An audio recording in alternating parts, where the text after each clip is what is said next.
Okay, today we're going to cover this chapter 12, which is decision making, and which are the relevant costs for decision making. Now, it's very interesting chapter. It's very crucial chapter. There will be questions that's going to come on the final exam from this chapter. The final exam, by the way, is ready, but pay attention to this chapter as well. I'm going to tell you which are the important parts. So first, in order to make a decision, we have to have available options. So once we have available options, then we have to identify which one is the most appropriate for us. Now, for different purposes, we're going to have we have to make different decisions based on the information that we have to collect. Once we collect the information, and since we're in the cost course here, we start gathering the information about the cost which is relevant for our decision. Now, the relevant cost will be only and only the cost which is different between one alternative and another alternative. So again, first we have to have at least two alternatives, and then we're going to start chasing the costs which are different between one alternative and the other alternative. Then we're going to check the avoidable cost, and the avoidable cost will be the cost that can be eliminated if we choose one alternative versus another alternative. Now, that cost can be eliminated completely or can be eliminated partially. We still have to consider, if it's only partially, we still have to consider how much, what's the part of the cost that can be actually eliminated and how this is going to affect the total cost. So the avoidable cost will be only always relevant cost. Unavoidable cost will be irrelevant in this case. So we have one big category which is relevant cost, and under the relevant cost we have those avoidable costs. There are two broad categories of the costs that we never consider, which are never relevant. First one is the sunk cost, and we're going to see in a second what the sunk cost is. And the other thing is the cost that they don't fluctuate between one alternative and the other alternative. Simply for the sunk cost, you have to understand the sunk cost is the cost that already happened.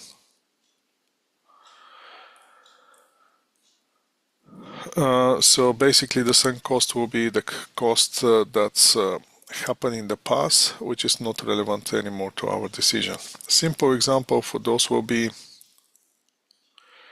for the relevant cost will be, imagine we have to go to a trip. I mean, I'm not going to a trip obviously, but that's for you. You're going for a trip for 1 week, and you have to choose between, let's say, Hawaii and Miami. Okay, and now the cost for the ticket, let's say the cost for the ticket is $2,500 for Hawaii, two-way ticket, and for Miami is $1,700. Now the cost for the ticket definitely will be a relevant cost. Why? Because it's different between one alternative and the other alternative. Now, what will be avoidable cost or unavoidable cost? Let's go with the unavoidable cost, and then you're going to see with the avoidable cost.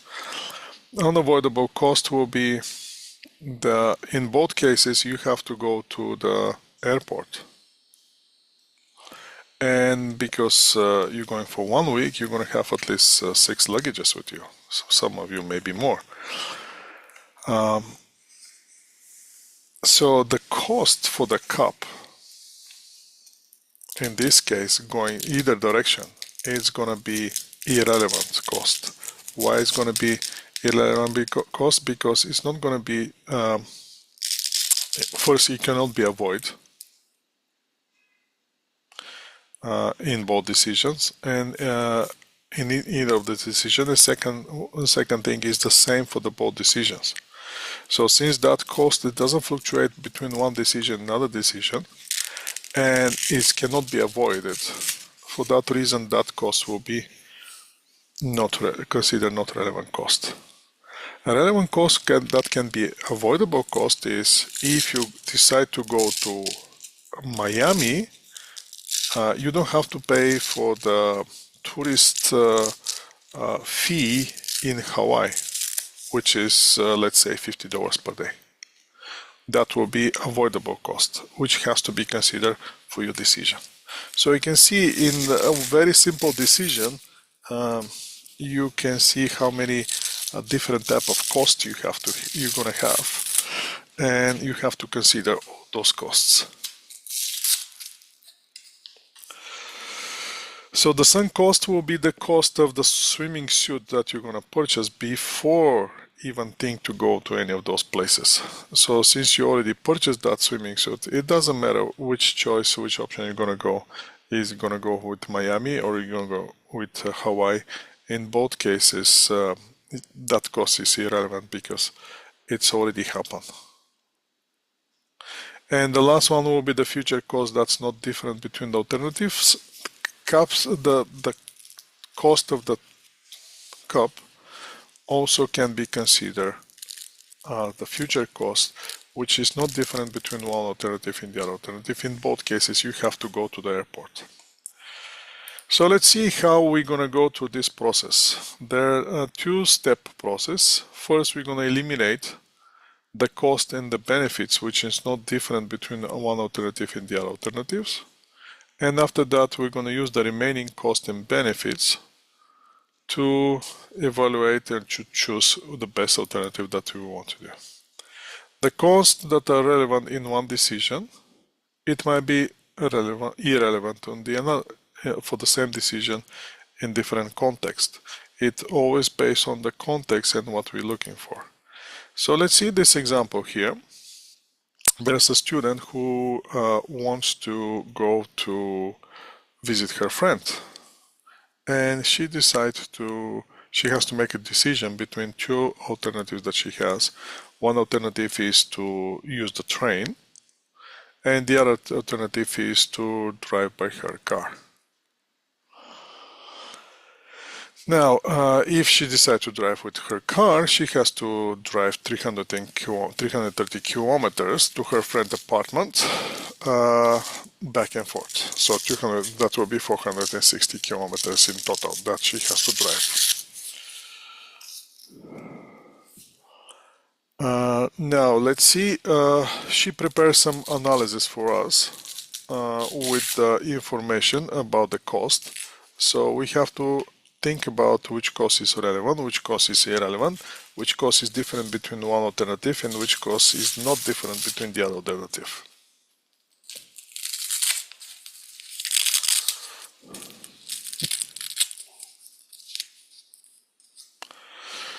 Okay, let's see now. First thing is the first cost that she pulled out is the annual straight line depreciation on the car. Now the question is that a relevant cost for our decision? What we have to do here is to think, what is the first depreciation? That's transfer the cost for the purchase of the car over the period of time. So regardless if she's used the car or not, that depreciation always gonna happen. So for that reason, since that cost, it doesn't differ from one decision versus the other decision, let's put it this way, since that straight line depreciation between one decision and the other decision is exactly the same, that will be irrelevant for our decision-making process. The other thing that we can say is that annual straight line depreciation on the car is based on the cost that already happened, which is the cost of the car. And that's a cost that happened in the past, and as we said before, the past costs are not considered for our future decisions. Next one is the cost of gasoline. Obviously, the cost of the gasoline per mile is going to be considered, actually it has to be per kilometer. It's going to be considered that's also relevant since one of the options is she to drive the car 460 kilometers, 330 in each direction. The next thing is the annual cost for the auto insurance and license, which she already paid. As you already know, the insurance cost comes first, and you pay the cost, and after that enjoying the benefit of driving the car. So she already paid for that. Now the question is, do we have to consider that cost? And is that relevant for our decision? Well, if we think about it, once you pay your annual insurance for the car,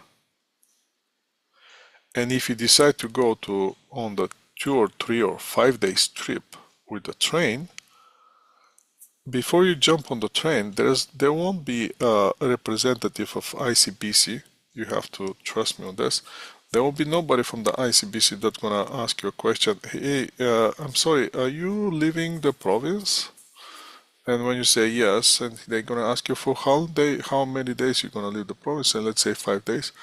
Okay, are you gonna use your car? No, I'm not. Okay, so if you're not using car for 5 days, I'm gonna give you a refund here, cash, for the 5 days. Do you think that's gonna happen? I don't think so. So for that reason, since this cost has already been paid, that's not gonna be considered for our decision. Maintenance and repair, that's definitely will be considered, because more you're driving, more you need the maintenance and repair for the car. The next thing that we have here is the parking fee at school. Parking fee at school is monthly fee, which has already been paid. So now the question is, can we save on that cost if we don't park the car on the parking lot for which we already paid the monthly fee? And since the answer will be no, we cannot save anything because it's a monthly fee, and regardless if you use it or not, you still have to pay for it. So for that reason, that parking fee at the school will be not considered as part of the decision making here that we have to make. So that's the first thing. Those are the first costs. So now let's move to the second part of the cost that she prepared for us. The next thing that she prepared was a reduction of the resale value of the car, which is measured by kilometer of driven the car. So for every kilometer driven, the value of the car goes down with 3 cents, let's say. The round trip fare, so that's definitely more she's driving the car, more that value is going to go down. So for our decision making, we have to consider that cost. The next thing is the round trip train fare, which is 104. And since this is the cost of the second alternative, we definitely have to consider that cost. Then we're going to have some qualitative kind of costs. One will be the benefit of the relaxing on the train. Definitely there will be advantage if she take the train, she can relax on the train. She doesn't have to drive, she can stay on the phone or do whatever she wants to do. There definitely will be a benefit. The question is, can we measure it in dollar amount? And since we cannot measure in dollar amount, we want to consider it. Then we're going to have cost of the putting the dog in Carnell while she's gone. In both cases, either driving by car, either by train, she has to put that dog in the dog hotel, for which she has to pay $40 per day, or $40 in total. And since this cost is unavoidable cost in both decisions, and it's not going to change in the both decision, we're not going to consider that cost, obviously. The next thing is the benefit of having the car. Obviously, always it's a benefit when you have your vehicle right next to you. You can take advantage. But the question is, can we measure the value of that benefit? Obviously, we can't. So for that reason, we're going to leave it without cost. The next thing is the trouble that you may find to park your car when you go to the new city. And since that also will be hard to be assessed and evaluate, we're gonna not consider that cost.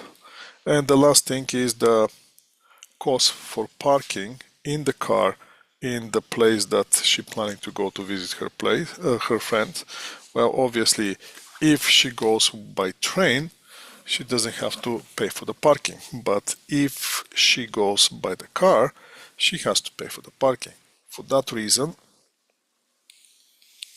we have to consider the cost of the parking. So let's see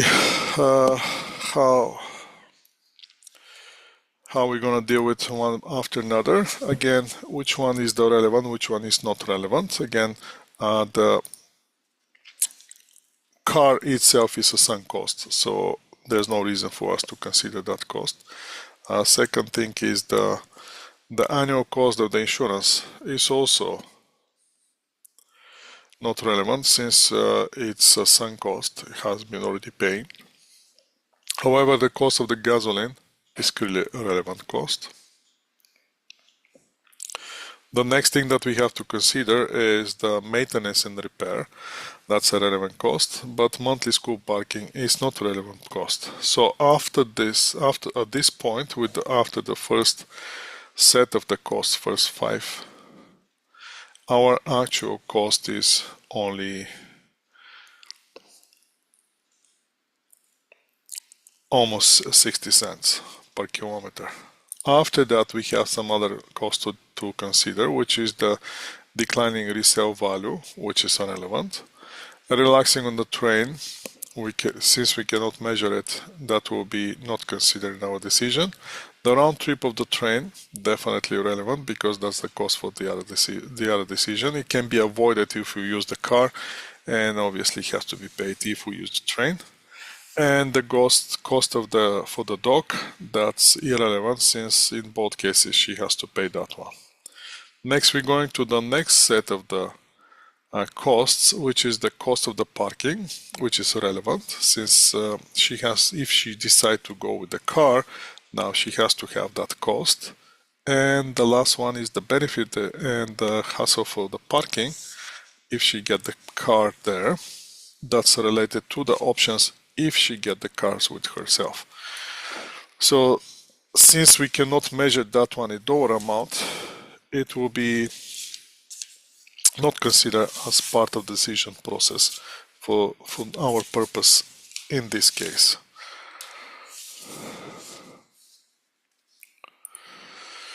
So once we do all this analysis, we're going to come up with the following calculation.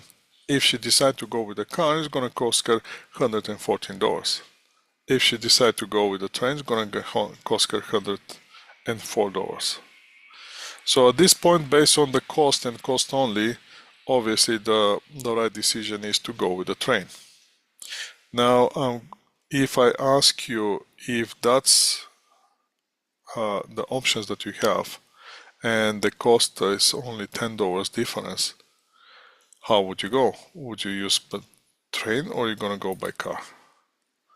That will be interesting thing, because again, yes, cost is one thing, but there's always other benefits and negative sides that you have to consider before you're making the decisions. So yes, cost is important, to know the cost and to see the cost and everything, but it's also important to consider all the other benefits that comes behind the cost. So for that reason, if I have to make that decision, I definitely is going to go with the car, if the cost difference is only $10. For $10, I prefer to have my car with me, so I can make more valuable options if something comes. So that's the process of analyzing the costs, finding which one is relevant, which one is not relevant, and purely assessing the decision based on costs. So now let's see another way for us to evaluate the cost and to assess the costs. The other approach will be differential cost approach. The differential cost approach will be simply extract information about the changes that happen, rather than preparing the entire report. For example, this company decided to use a new machine, which machine give them a cost saving on cost of labor. So now the question is the cost of the machine more than the savings that they can generate from the layoff of the employee? And if the cost is more, obviously that's not the right decision for us. But if the cost saving is more than the additional cost that we incurring, yes, definitely that's the right decision, which happened to be in this case, because if they decide to replace the new machine or to rent the new machine, they have to pay for the new machine $3,000. But by using the new machine, they can save on direct labor $15,000. So their overall spending, overall benefit here will be $12,000. $3,000 on the cost and $15,000 on the savings. So that's another way you to approach those cases when we have to make a decision based on cost. Simply by analyzing the benefit or cost savings versus the new cost. That's another way to look at the decisions. So that using the differential approach, it's easy because first only rely on the enough information which is available to make the decisions. So basically when you're making the decisions, you won't have information to prepare the entire income statement or to see the entire income statement for the company. So you can see, is that profitable or not? So you're going to have only pieces of information. So based on those pieces of information, you have to make that decision. And the other thing is, when you have to prepare the entire income statement, you may mix the relevant with the irrelevant cost. And that can put you or drive you to the wrong decision. So for that reason, only the differential approach here, the differential cost approach, is preferable when you have a limited information instead of going through the entire income statement. So let's start with making the decisions. First decision that we have to make is to keep doing what we're doing or to drop the product. Is the product profitable? Is it product unprofitable? And if it's not profitable, shall we drop it or should I keep doing it?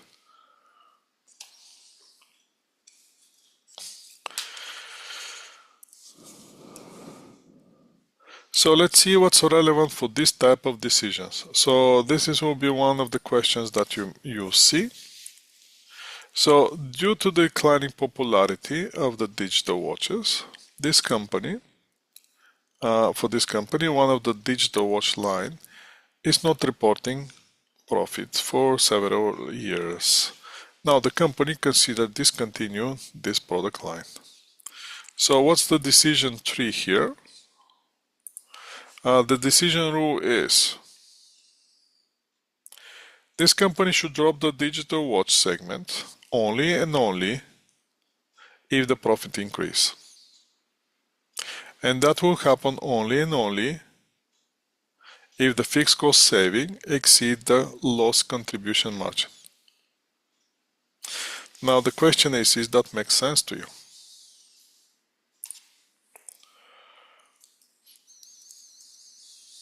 Do you understand this idea?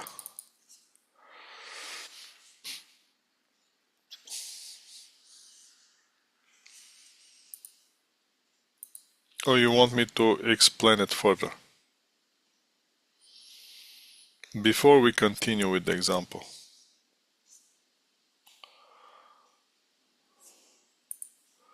Explain or continue?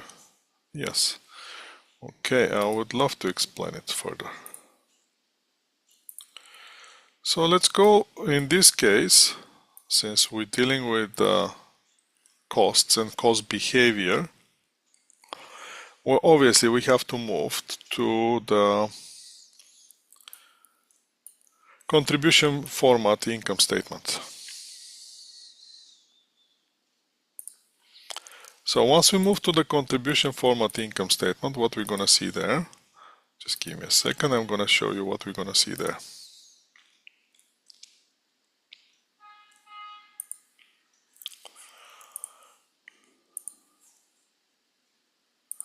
Can you guys see my screen? All right. So we're going to have, obviously, in the contribution format income statement, we're going to have our sales. Then we're going to have our variable cost. And after we have the sales and variable cost, after with that, we're going to have contribution margin. Then we're going to have our fixed cost. And once we get the fixed cost, we're going to have operating income. So let's say let's go with simple example. Our sales is 100, variable cost is 20. Obviously, our contribution margin is 80.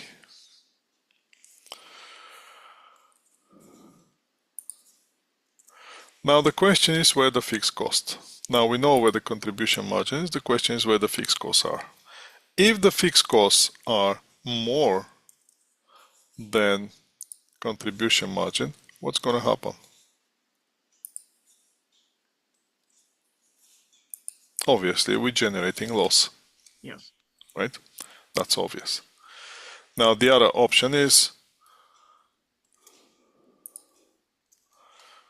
fixed cost to be less than the contribution margin, let's say 60, and then we're generating income. Let's make some different numbers so we can those to be different. So what we can say here, if I stop doing this, if I decide I'm done with this, I don't want to do it anymore. What's the consequences here? I'm losing my sales, right? I don't have to do the variable cost, so I'm losing contribution margin. My first thing is I'm losing the contribution margin, minus 80. Make sense? But I don't have to pay for the fixed cost. So I'm saving here $100. So what's my outcome from this situation? I'm making $20. I'm actually saving $20 by stop doing that. So basically, currently I'm losing $20. If I stop doing this, that loss becomes zero. So I'm not losing those money anymore. So I'm saving those money. Make sense? Now, what's going to happen in this case if I do the same? In this case, if I stop doing what I'm doing, I'm going to lose my sales, variable cost gone, I'm losing my contribution margin. My contribution margin gone. But I don't have to pay for the fixed cost. So I can save on the fixed cost. However, I'm going to lose $30. Why? Because my operating income currently is $30. Make sense? So now, do you understand this logic? Now, the contribution, as long as the contribution margin is more than the fixed cost,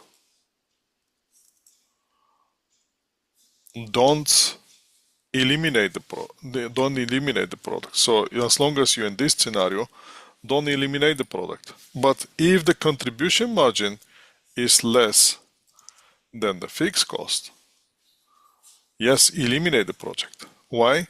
Because the fixed cost saving is more than the contribution margin lost. In this case, the contribution margin loss that you're losing is more than the fixed cost saving, so you're losing money. In this case, you're saving. You're not making money, you're saving money. Make sense? So let's. Is that clear now? Can we say that we cleared that? Yes. Okay, awesome. So let's go back to our slides. And let's continue with our slides. Since we fixed this one, decision rules, so now you understand that the fixed cost saving is more than the loss of the contribution margin. So let's see our case here. We have this segment income statement for digital watches, which shows the sales variable cost, contribution margin 300,000. Then we have fixed cost, total fixed cost 400,000, and we are losing we have operating loss of $100,000. Now, what's interesting here? First, after investigation,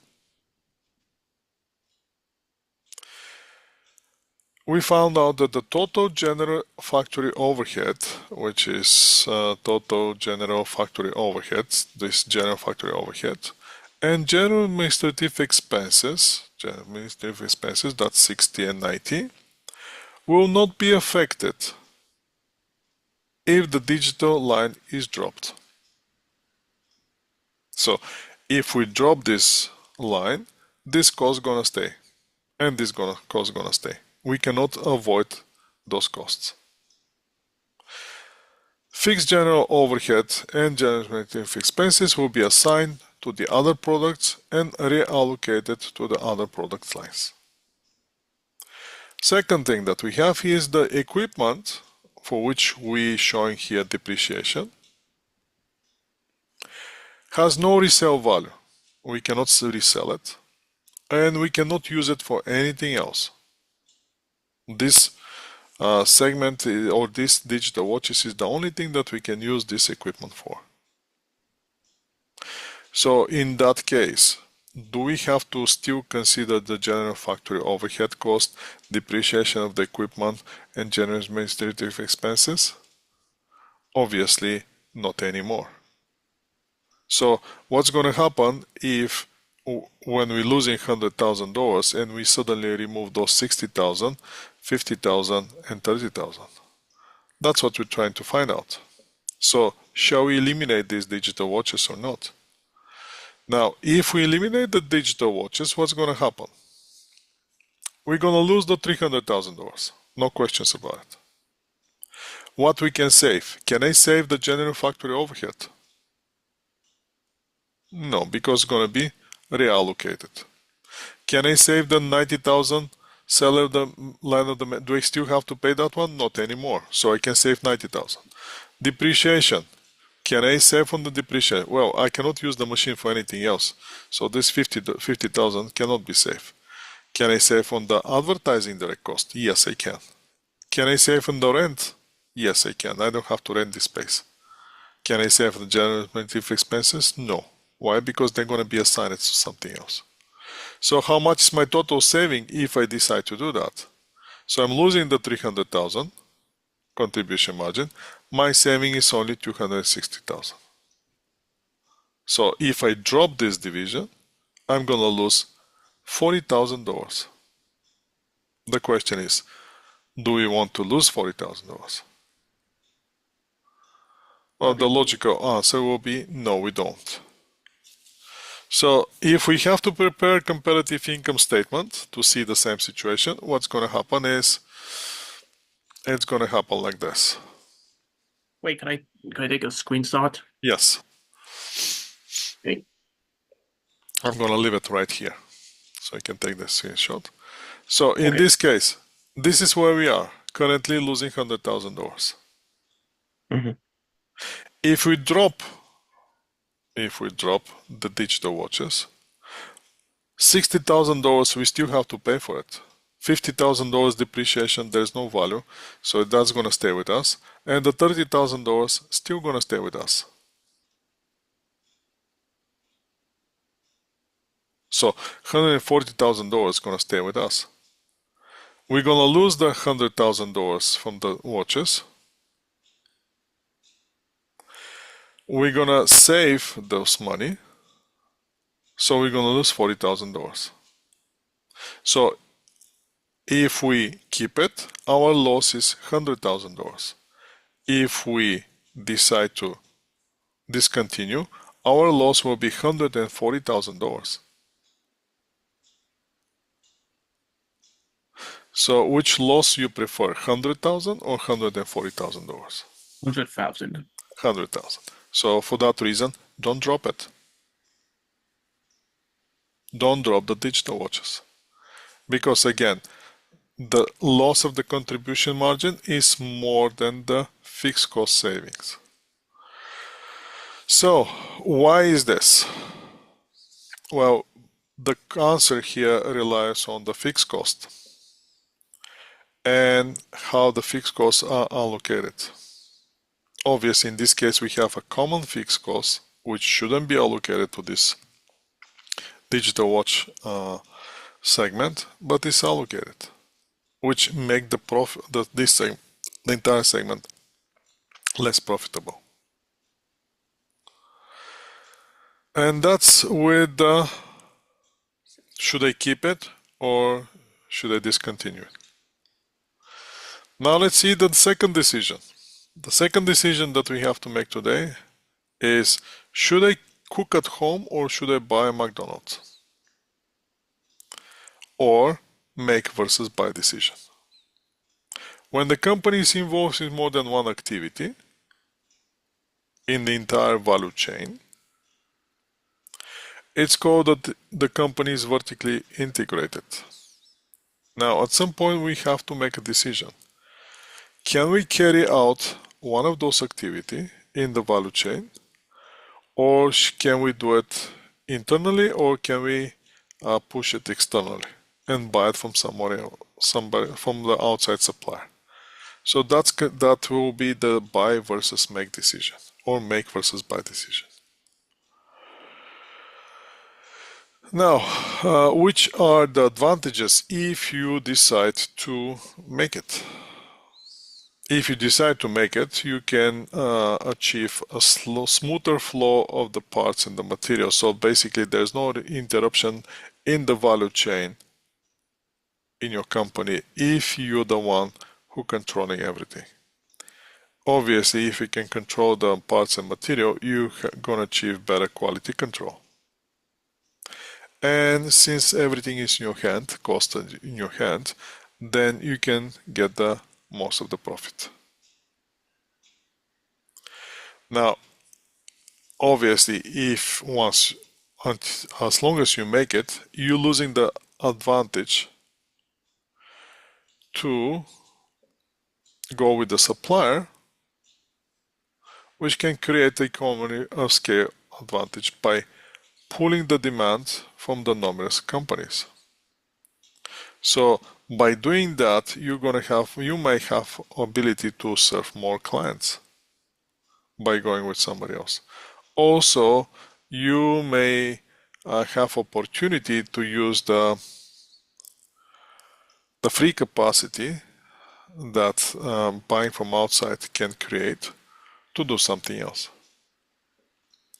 So let's see what's the example here and how we're dealing with this particular situation and which are the relevant costs. Now, to make, for example, will be this company producing this part, which is used for one product. The unit product cost for this part is direct material $9, direct labor $5, overhead $1, depreciation special equipment $3, supervisor salary $2, and general factory overhead $10. In total, our cost, internal cost, looks like $30. Now, special equipment, which is used, the special equipment, the $3, which is used to produce our product, has no resale value and cannot be used for anything else. The total amount of the general factory overhead, $10, which is allocated on the basis of direct labor hours, would be unaffected by this decision. What that means is that cost will be staying with the company and will be allocated somewhere else. Now, the $30 unit product cost is based on 20,000 parts produced each year. The outside supplier came to us and said, hey, can I make an offer for $25? And they made the offer for $25 for, if we purchase the parts from them, we have to pay only $25 per part for 20,000. So the question is, shall we accept the offer or shall we not accept the offer? That's where we're standing here. So before we do that, before we go to the conclusion, let's do something else. Let's move all this information on one Excel spreadsheet, especially this information, and let's see what we can do with that, with this information.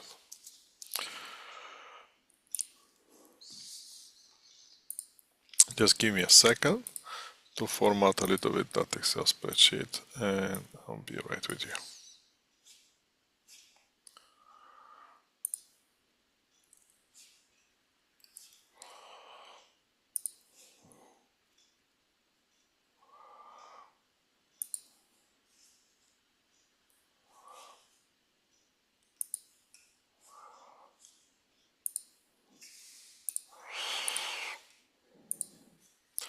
Okay, this is our Excel spreadsheet and this is our information.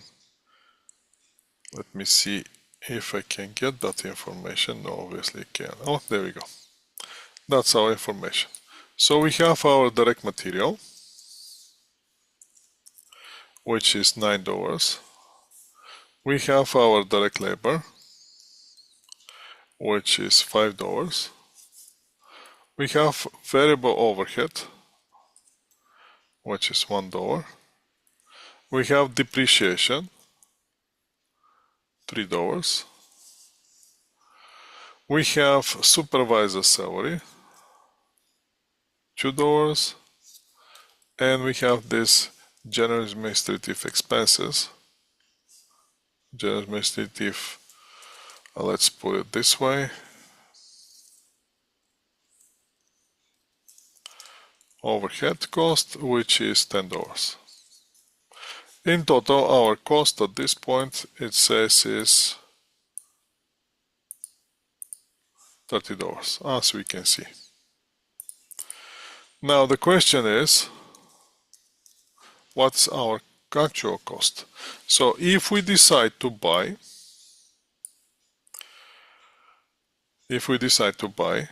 we're talking about here 20,000 parts.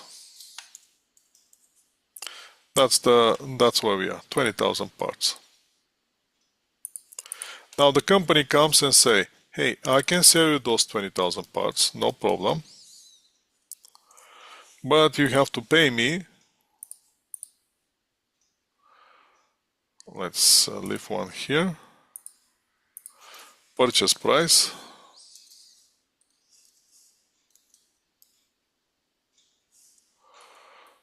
Purchase price. Let's purchase price. I want to leave some space here. So purchase price. If we have to pay, we have to pay $25.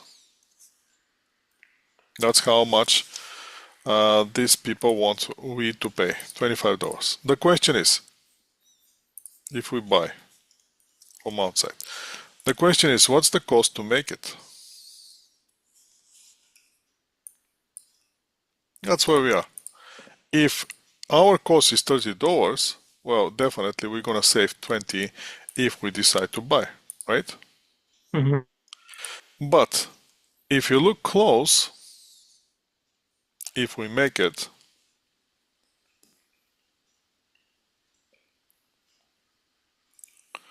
where is the information? Just a second. Let me pull out the slides for the second part.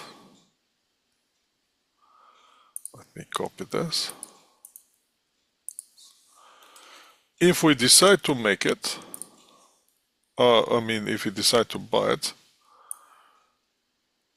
and as long as we're making this product, let me show you this one.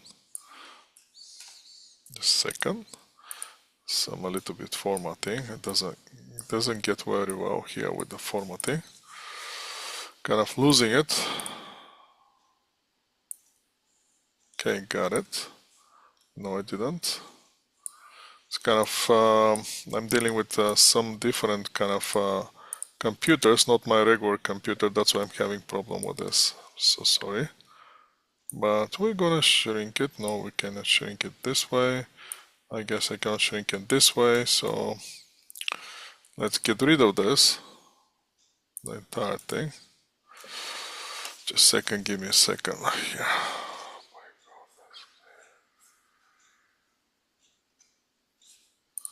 I honestly have no idea what I'm doing right now, but okay, get rid of this and let's paste it as a picture, and now I can make it smaller.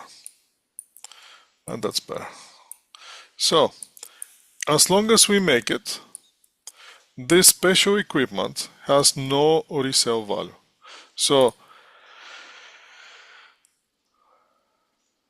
if I make it, what's my actual cost? Direct material, do I have to pay for the direct material? Yes, I have to pay for direct material. Direct labor, do I have to pay? Yes, I have to pay direct material. Variable overhead, yes, I have to pay for the variable overhead. How about depreciation? Well, depreciation doesn't have anything. It doesn't, this equipment has no usage. It has no resale value. So if I stop making it, I cannot save that cost, right? If I stop making, I cannot save that cost. So that will be saving here will be zero. The sales, this person with the salesperson salary, obviously I can save those $2 if I stop making it. And the last one is general administrative expenses. If I stop making, those $10 gonna be allocated to the somewhere else in the company, so those not gonna be affected. So my effect here will be zero. So how much is my actual cost to make it? That will be the question that we should ask ourselves. So our actual cost to make it will be $17.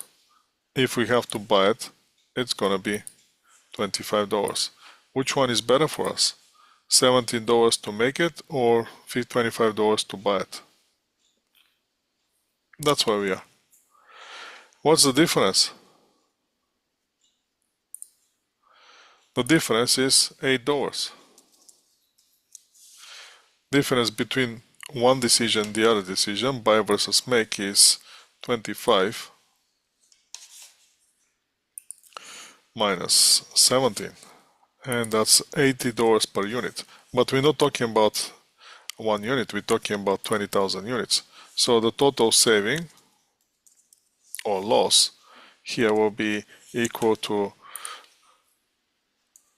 $8 times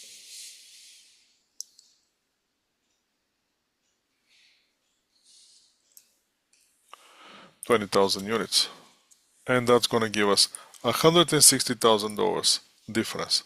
So the question is, if we decide to buy, we're going to lose $160,000. If we decide to make it, we're going to save $160,000. In this case, that's a simple solution, what we want to do.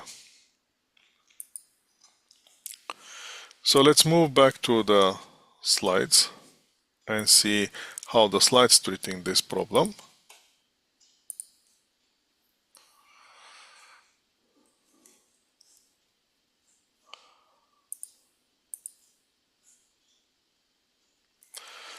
So if we have to make it, what's our actual cost? For 20,000 units is $9 per unit.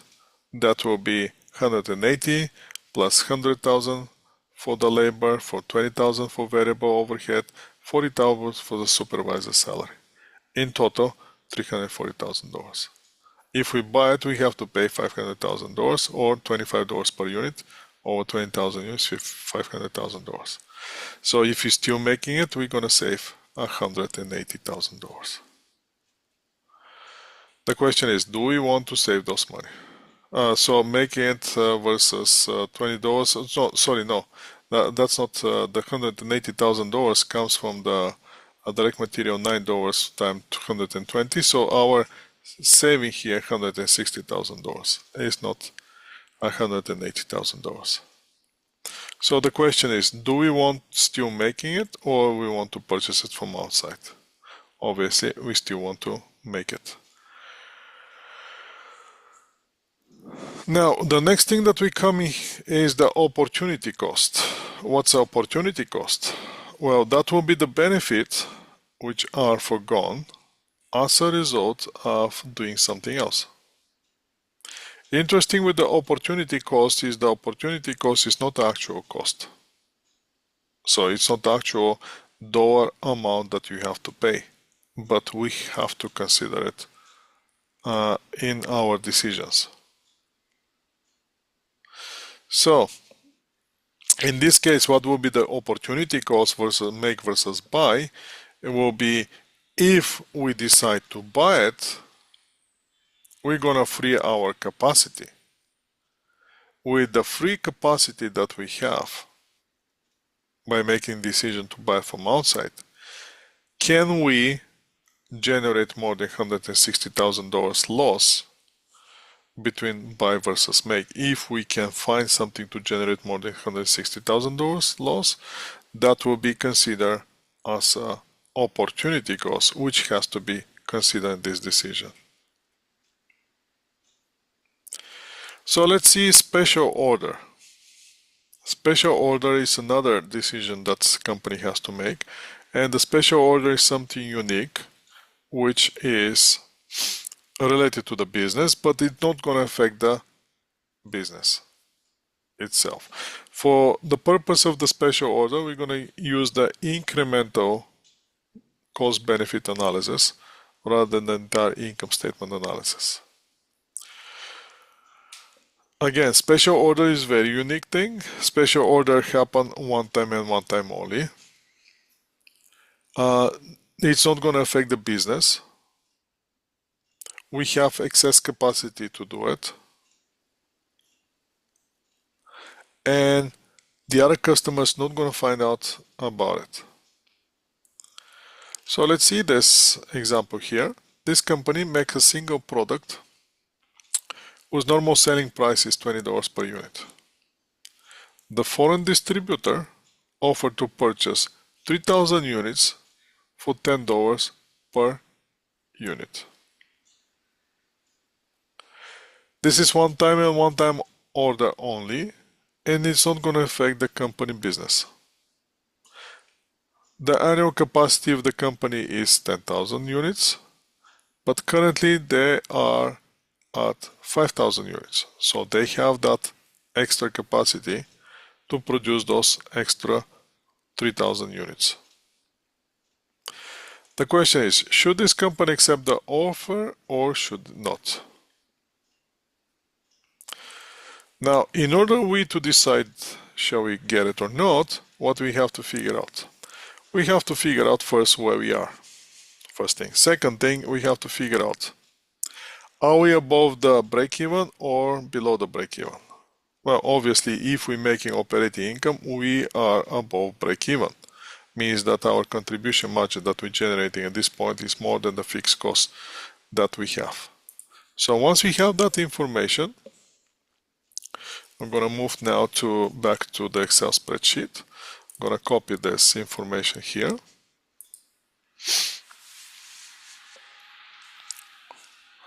And let's stop sharing this and let's move to the Excel spreadsheet.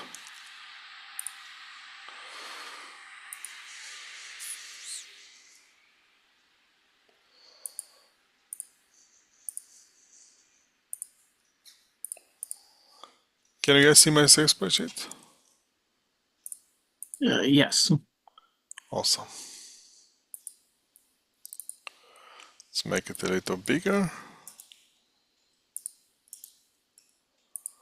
Spatial picture. Space it as a picture so I can squeeze it, make it smaller. That's the information from the slides, correct? So now what we can get from here, we have our sales price, which sales price is $20. Then we have our direct material. We have direct labor. We have the manufacturing overhead. And we have marketing cost.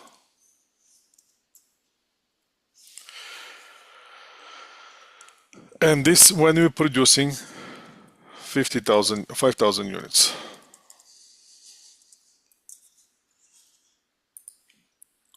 The question is, how much is our cost? So let's say here is 100,000. 100,000, that's 20,000.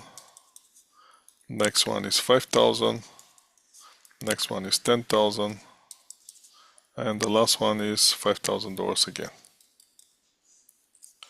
And this again is when you're producing 5,000 units. The question is, what's my price per unit? Well, I can usually move 2 units, correct? That will be 100,000 divided by 20. Divided by 5,000. And I'm gonna log this one with F4. That will be $20, and I can drag this down and I'm gonna find out cost per unit for all of it, correct? Now Yeah. at this point I can get my contribution margin. Contribution margin when I'm producing 5,000 units. Here is this one minus this one minus that one minus this one minus this one. It's 60,000, and this case will be $12. Make sense? Yes. So, how much is my variable cost? And variable cost is $8. $8. So if somebody offer you, make you a special order to make it new order,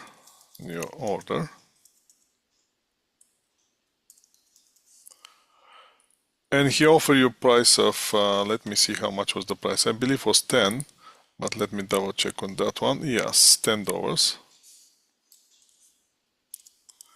Are we going to make a profit? That's the only thing. So the direct material is going to stay the same, correct? Mm-hmm. Direct labor is going to stay the same. So if they all stay the same, that means the contribution margin will be $2. So the contribution margin will be $2. Yes. How many units these guys want we to make them? 3,000 units. So for 3,000 units, how much we can generate? In total will be $2. should be around $6,000. $6,000. So the question is, do you want $6,000? If you want $6,000, accept the order. If you don't want it, don't accept it. Well, yes, everyone wants money. So what's the decision rule here? As long as the special offer covers the variable cost and give you positive contribution margin, go for it. Okay. The other thing is you obviously have to have the capacity to make it. And the other thing is you have to be above break-even.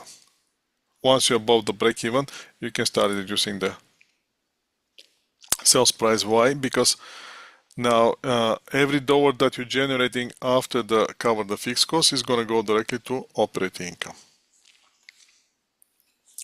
Now, how can we approach another way to approach this question is the one that is suggested. Wait, can I take a screenshot of the Excel sheet? I'm planning to give you all those Excel spreadsheets available at the end of the class. Oh, okay. It's going to be posted in Blackboard. So, and that's gonna, I hope that's gonna help you later. So we can even name it here on the worksheets. That will be question 1, and that will be here question 2. That will be question 3. And I'm going to give you those one. I'm going to make it available for you at the end. So let's see how the slides dealing with this problem.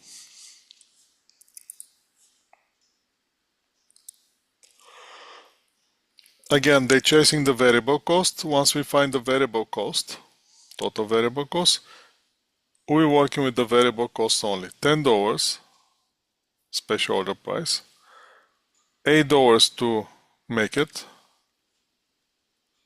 In total will be 30,000 minus 24,000 cost, $6,000. You can stay per unit. Per unit again is you're getting $10 per unit.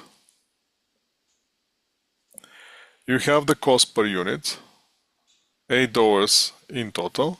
That's $2 per unit. Times 3,000 units, $6,000. Which way you're gonna go? It's up to you. Both cases gonna lead you to the same result. That's why managerial accounting, there's no rules. You can come up with this solution in different ways. Now let's do one example here. And this company now originally sells X lenses for $50. The variable production cost is $10, fixed production cost $18 per unit. And the variable selling cost is $1. Customer has requested special order 10,000 units of the lenses to be imprinted with the customer logo. This is a special order which not gonna involve the selling cost, but the company would have to purchase imprinting machine for $50,000.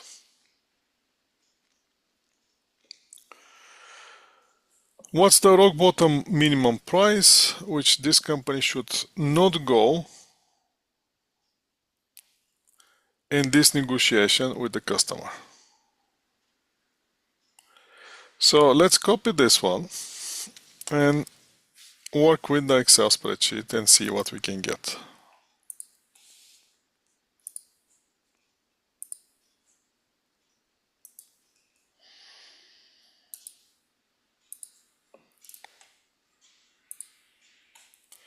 Just give me a second just to make some a little bit formatting here on the Excel spreadsheet, and I'll be with you.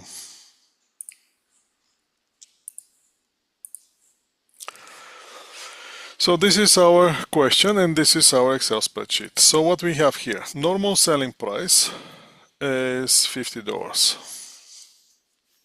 Then we have the variable production cost of $10. Then we have variable sales cost, which is $1. So our contribution margin here is equal to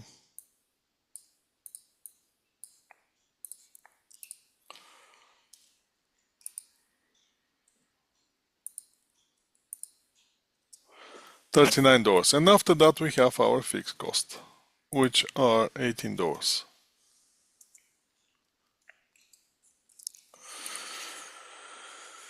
Now the customer comes and asks, can you make me this?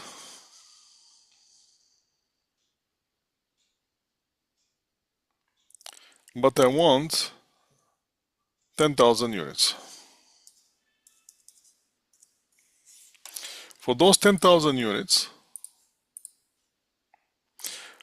what will be the selling price that we're gonna ask, at which we're not gonna, at least we not make sure that contribution margin at least is 0. So we're not losing, we're not gaining. What will be our cost there? Our selling price that we're gonna ask our customer to pay.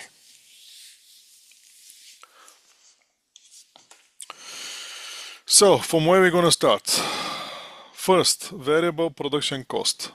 Are we gonna have this cost if we want to produce this product? Obviously, Yes. we do. Yes. Variable selling cost, sales and selling cost. Are we going to have that cost? Yes. Now, this special order would not involve selling costs. So Oh, basically, if it's not involved, that will be 0. So at this point, we are $10. Is that the only cost that we have to pay? no. No. What else we have to pay? Fixed costs. $50,000, right? Then we have to pay another $50,000. Let's push this one down.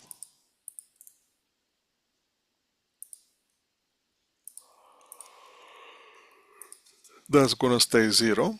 Now we're going to have something new cost, which is another $50,000. But that $50,000, that would be $50,000.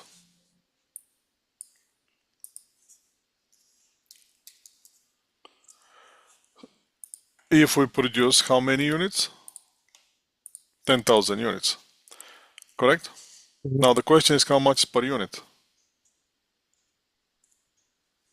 5. 50,000 divided by 10,000 is going to be $5 per unit.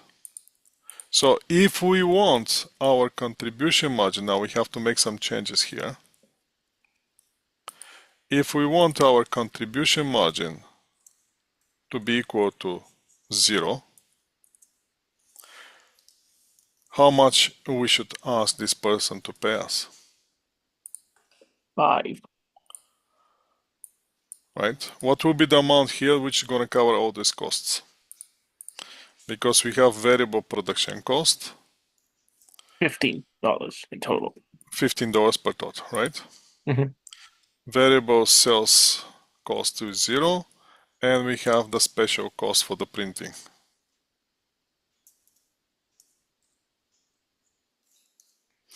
$5 per unit. So the minimum selling price that we're gonna ask this person will be $15 to cover our cost. Everything, if we ask $1 more, we're gonna generate profit. If we ask for $1 less, we're gonna start losing money. Make sense? Mhm. Okay, so let's see the slides.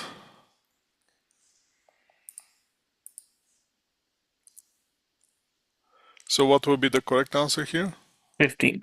$15.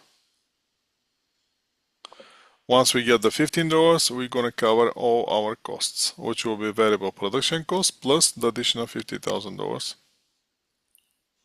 fixed cost.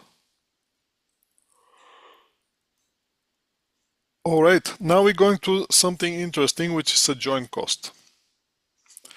In some industries, we have number of end products which are produced from the single raw material. For example, we have this, let's say we're a dairy farm and we have a milk and we're producing milk. But at some point you selling milk, but at some point selling milk is boring. So the question is, can we make something else? Well, obviously we can. Now those two or more products which are produced from the common input, those are called joint products. And the point of which manufacturing process every of those joint products are separated and can be recognized, it's called split off point. Right? At some point we're going to reach the point that we can identify and can say, okay, this is no longer milk now become a cheese and the other one become a butter. That will be our split off point. So again, we have a joint input. Let's say the joint input here is gasoline, and at some point we can identify, we can make oil, we can make chemicals, and we can sell it as it is as a gasoline. So on that point, when we can identify the other products, it's called split off point. Now later on we can find out that we can process it even further. So we can sell it as oil or process it further, sell it with something else. Or the chemicals, we can sell it as a chemicals or process it further and sell it as something else.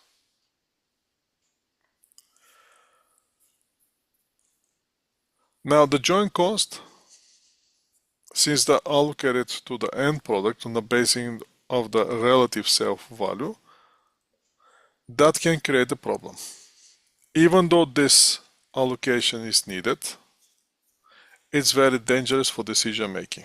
So if you go to the decision making, you don't rely on that cost which is allocated to the end product basis on the relative sales value. Then what we should rely on? Only on the future cost. Only what's going to happen in the future. So the joint costs are irrelevant in decision regarding what to do with the product from the sprint off point forward. Now, then how are we going to decide? Always going to be profitable to continue the processing the product, which after the split off point, as long as the incremental revenue exceeds the incremental cost to convert whatever you want to convert into the new product. So how are we going to do this? We're going to have this example here.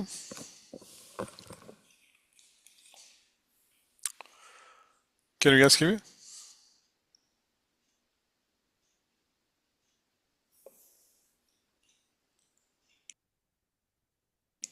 Yes. Okay, so we're going to have this example here. Still hearing me, right? Mm-hmm. Okay. This company cuts logs. And after they cut the logs, they have two joint products. First is unfinished lumber, and the second one is the sawdust. Now, they have options. For the unfinished lumber, they can sell it as it is, or they can process it further. Sawdust, same thing. They can sell it as it is, or they can process it further into the Presto logs. Now let's see what's the information that we have. The information that we have is, let me go back to this one. I'm trying to get this information and copy it and move to the Excel spreadsheet.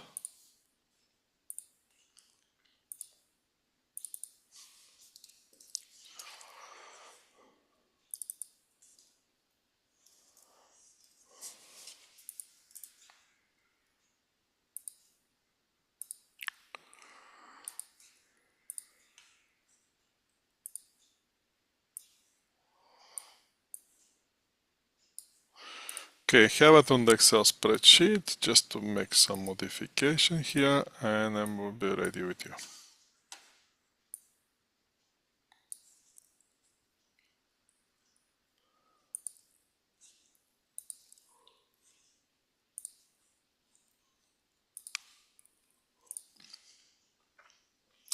Can you guys see my screen? Mm-hmm. Yes. Okay, let's start now.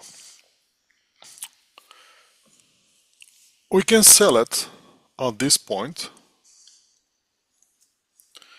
the split off sales value at split off.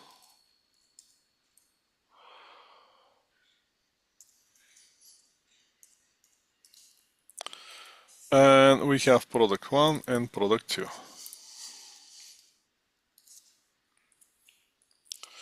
That will be product 1 and that will be product 2.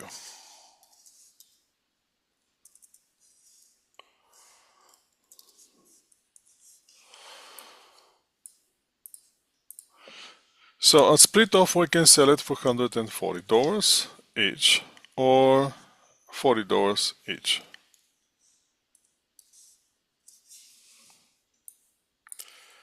Now if I process it further,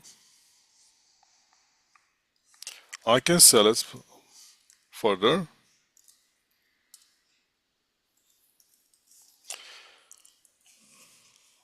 If I process it further, I can get $270. And here I can get $50. Now the question is, what's my incremental income? or additional income that I'm generating.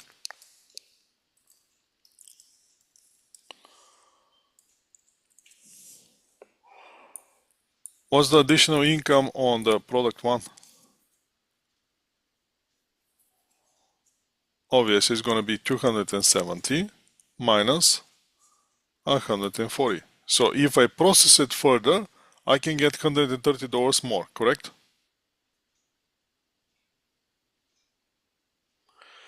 Now, in this case, I can get only $10 if I process it further.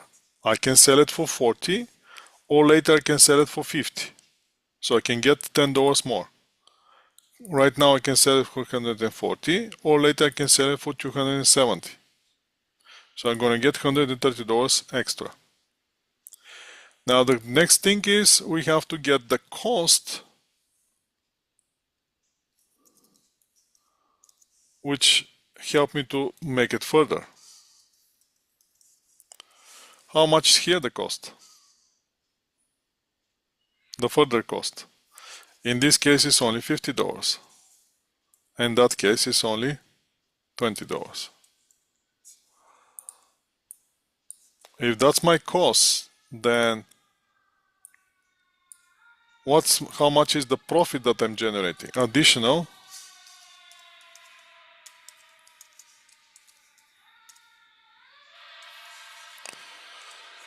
So what will be the additional profit here?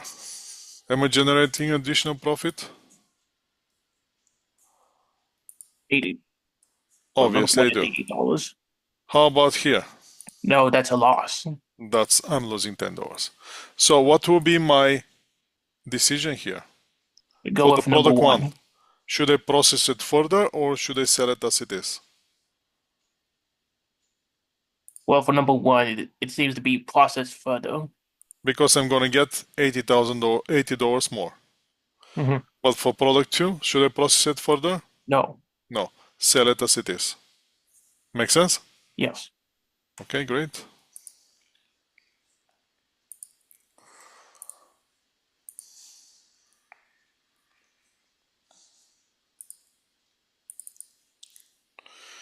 So, again, first we're chasing our incremental revenue, Mm-hmm. 270 versus 140, 130 here, $10 here. Then we're chasing the additional cost for the further processing, and we can say that the first one generate additional profit, while the second one give us additional loss. So our decision will be process lumber and sow the sawdust as it is. Now, that was for the joint products.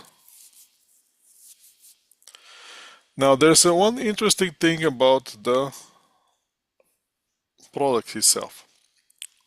First, obviously, once we're making decisions, for the decisions, as you can see, we're moving to the contribution margin statement, and we're chasing the costs on the way they behave as a variable or fixed cost.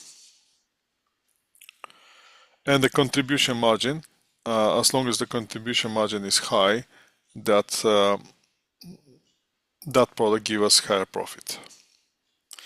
But then we're coming to the point that since we're not living of unlimited capacity resources world, everything has a limit. So the question is, how are we going to do with the resources when we have a limit on those resources? How we can make a decision which product which we can produce or which decision we can make when we're dealing with the products that they have or the resource, something that have a limited resources.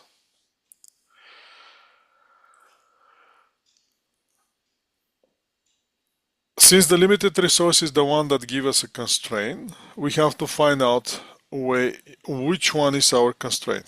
Is it the time? Is it the machine? Is it the A labor, is it whatever it is, and we're gonna call it a bottleneck. Bottleneck is that's what's gonna slow down the process or reduce the flow of the process. Now, on the decision making,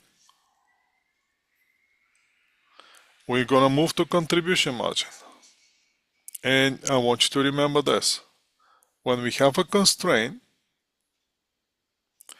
we should focus on the product that maximize a product mix that maximize the overall company profitability.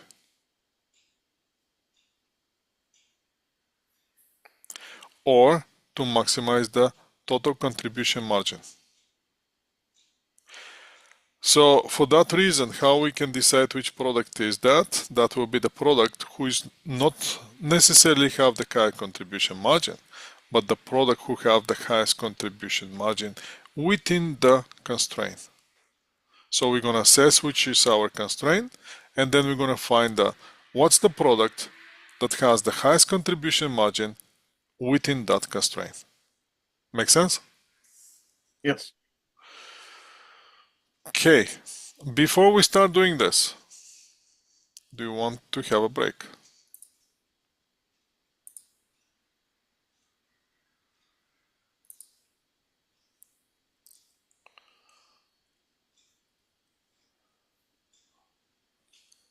Do you want to have a break or you're good to go? Chat is saying yes. Okay, let's We're have a good to short go. break and we can continue. So again, contribution margin and how we're using the contribution margin when we have constraints. When we have a mix of products and we have constraints, we're focusing not on the product with the highest contribution margin, but on the product with the highest contribution margin in relation with the constraint resource.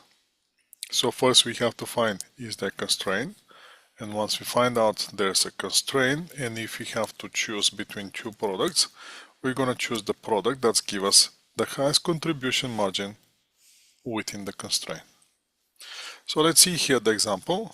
This will be our example. I'm going to copy again this one, and I'm going to move to the Excel spreadsheet.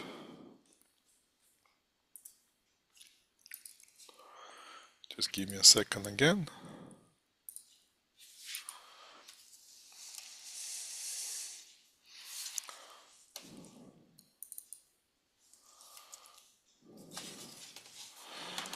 Almost there.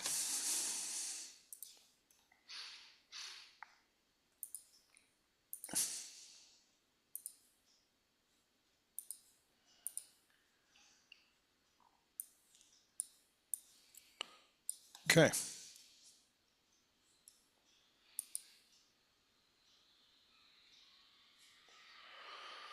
Share my screen so I can see what I'm seeing, and let's keep working with this. Can you guys see my screen? Yes.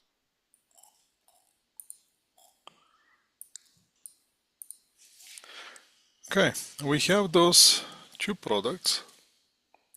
Product 1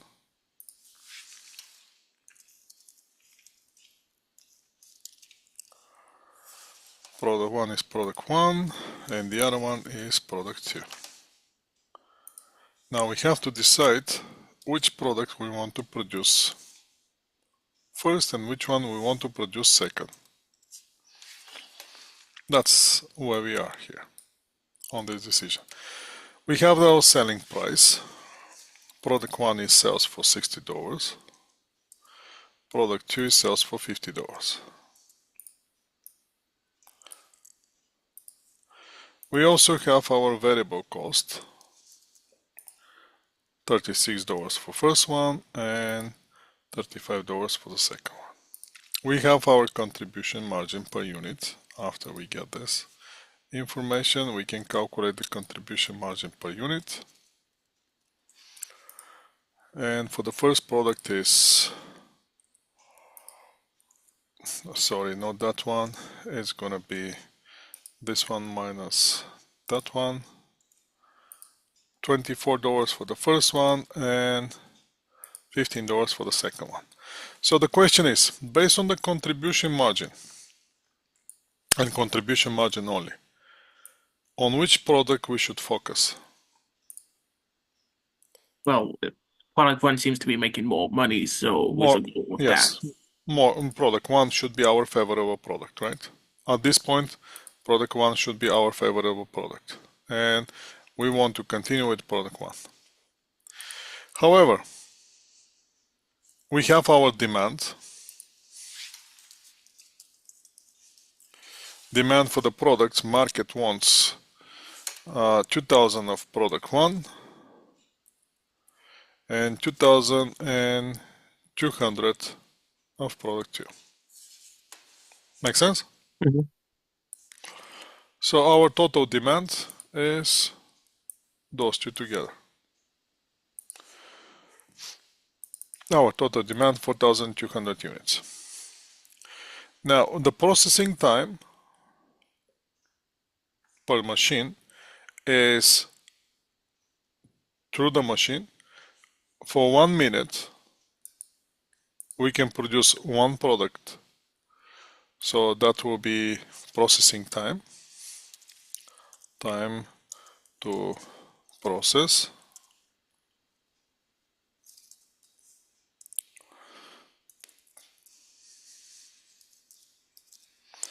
Time to process.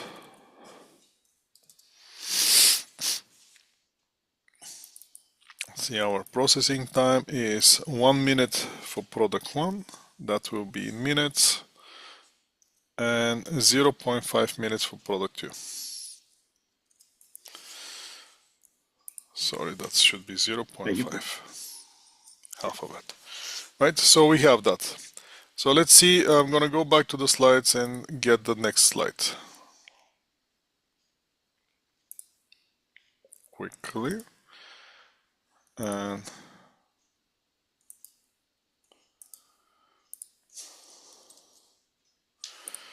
let's paste it here.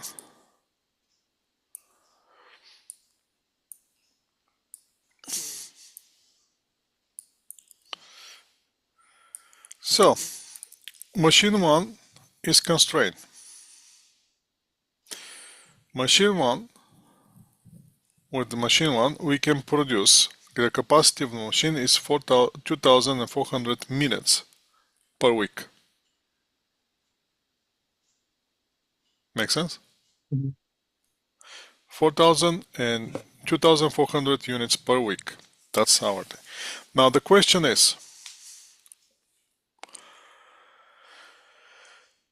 how many minutes we need to satisfy our demand? This is our demand, correct? Mhm. And we have the machine that gives us 2400 minutes only. So in order to produce all the demand, that's in minutes here. In order to produce all the demand for product one, how many minutes we need? 2000. That will be the 2000 products time one product per minute. We need 2000 minutes. Mhm. For product two, how many minutes we need? Oh, that will be the same, right? No, it's one. No, the formula will be the same, but now we need 1100 minutes, right? Yes, 1100 minutes. So in total, we need to produce our demand, we need 3100 minutes. Do we have 3100 minutes per month? I don't think so. It says there's a capacity of We only 2000 have the watts. machine. Machine has only 2400 minutes, correct? Per week. So we're short. Yes. How much we're short? 700 minutes, correct? Yes. we have 700 minutes short. Now the question is, on which product we should focus first to satisfy the demand and then to the move to the next one in order to maximize our profit. Go to number two first because it requires less time. So the decision rule is here. We have to, which one is our constraint? Machine one, correct? What's the constraint measure? What's the dimension that we measure the constraint? In minutes, correct? So what in this case, what we have to find out? What's our contribution margin per minute? Make sense? Yes. So for the product one, how much will be my contribution margin per minute? Well, for 1 minute I can produce one product, correct? So that will be this one time time to process. Let's enter one new line here before I go here. Before I move here, per minute. Per minute, before we go to contribution margin, let's do here products per minute. For product one, in 1 minute I can produce only one product, correct? For product two, how many products I can produce for 1 minute? Two. Two products. So in that case, how much will be my contribution margin per minute? On the product one will be 24 times 1. times 1. So 24. So my contribution margin per minute is 24. How about product 2? 30.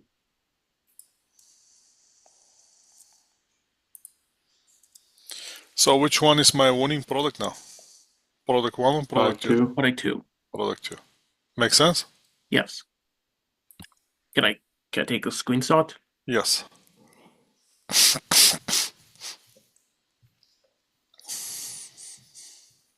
So what should I do? My production should be based on the demand and the highest contribution margin product, correct? So first I'm going to produce what? Product 1. Product 2, sorry. Product number 2. How many of the products number 2 I'm going to produce? Entire demand. 2,200 products. Make sense? That will be units here. And here will be minutes. How many minutes I need to produce those one? 1,100, correct? Yes. But my capacity was 2,400 minutes, correct? This is the capacity of my machine. So I use 1,100, so that will be equal to minus this one. So how many minutes I have available? But 1,300. 1,300 minutes. The question is, with 1,300 minutes, how many products, which now I satisfy my demand for product 2, so now I have to move to product 1, correct? Yes. How many products 1 I can produce with 1,300 minutes? 1,300 products, right? For 1,300 units, if I produce 1,300 units, for which I know I need 1 minute per unit, so I'm gonna use in total 1,300 300 minutes. And if I do that,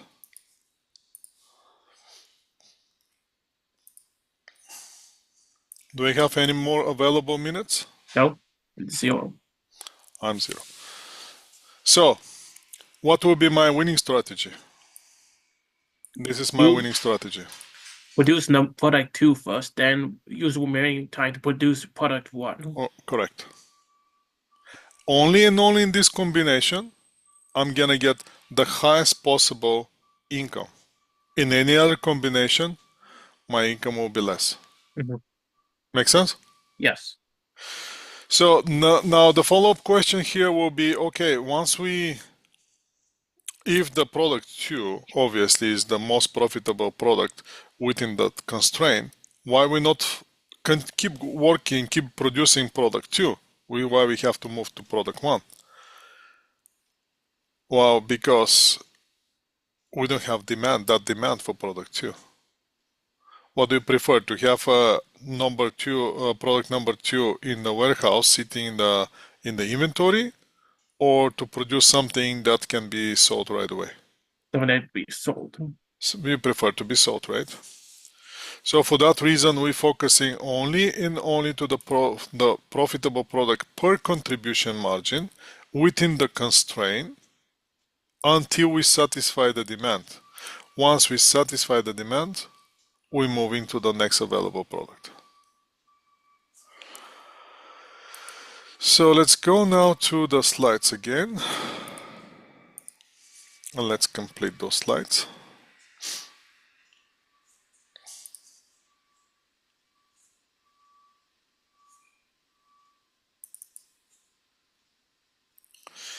So the question is, how many units of each product can be produced through the machine in 1 minute? We already answered that question. It's requested. It's answer A. No, not per 1 minute. Not what's the current situation per 1 minute. Yeah, the answer is A. So again, watch this. It takes a half a Oh, minute it's to B. be, right? Yes, B. Because in 1 minute we can produce 2 units of product, right? So okay, so B is the right answer. And then which product generates more profit using 1 minute of the machine? Product B.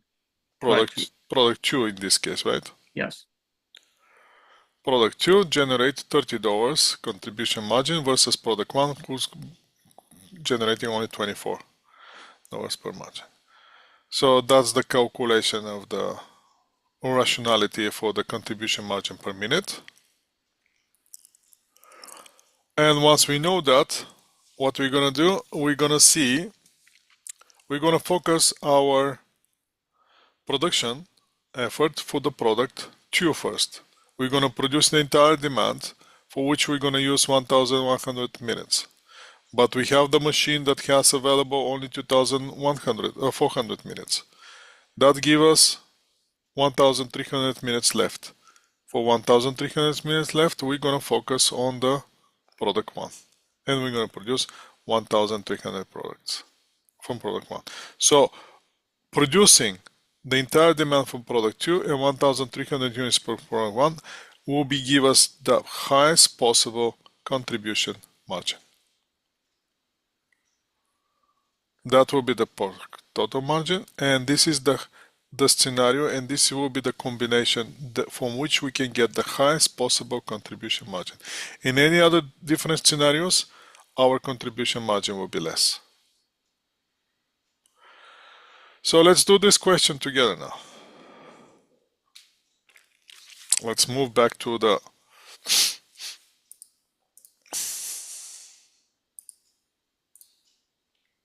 Excel spreadsheet.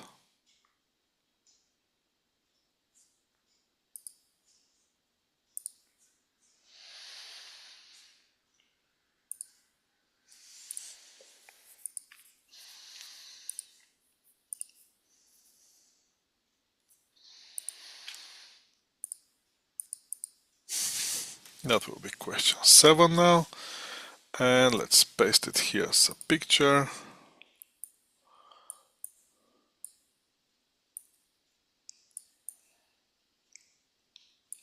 Interesting, there's inside the picture. Let me grab that picture as well.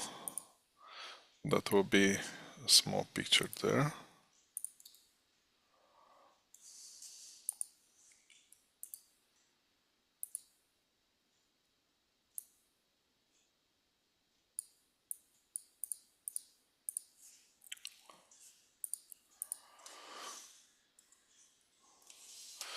Sorry, something. Oh, there we go. I got this one, but then disappear.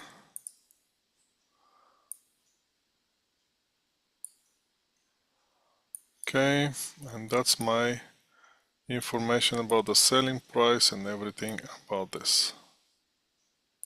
Okay, oops. Sorry, having problem with this one. Let me delete it again and let's try again.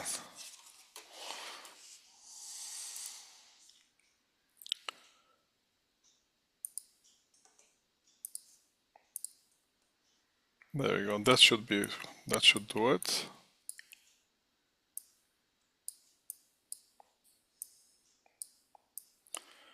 Here we go. That's better. So now with this question, what we have to figure out, we still have two products, correct? Chairs and tables. Let's go, which are the products? We have chairs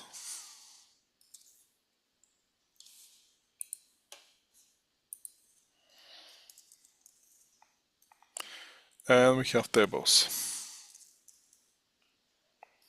Both have selling price.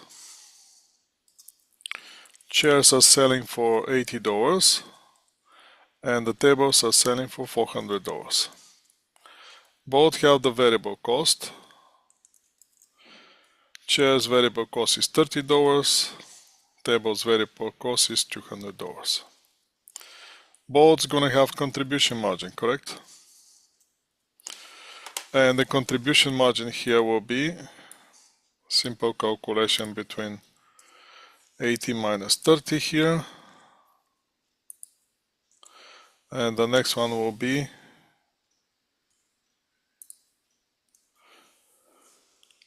so based on this information only, which product give us higher contribution margin? That will be the tables, correct?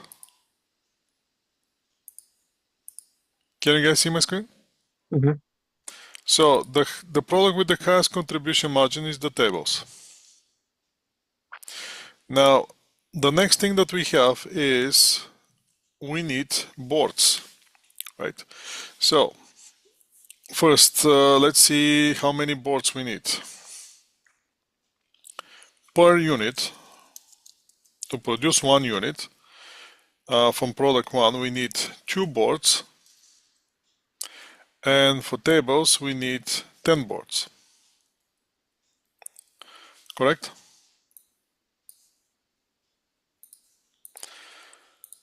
Now the demand is 600 for the tables, for the chairs, and 100 for the chairs. That's our demand. So in order to satisfy our demand, how many boards we need?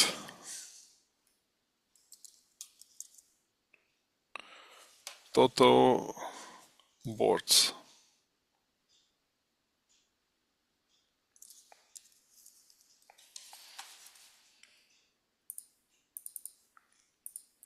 In order to satisfy my demand for the chairs, how many boards I need? Per unit times demand, Units times the demand. which has its 800. No, wait, it's This one will be, 1800. that will be 1200 here, correct? Yes. And the other one will be 1000. time this much. It's 1000. So in total, how many boards I need? 200.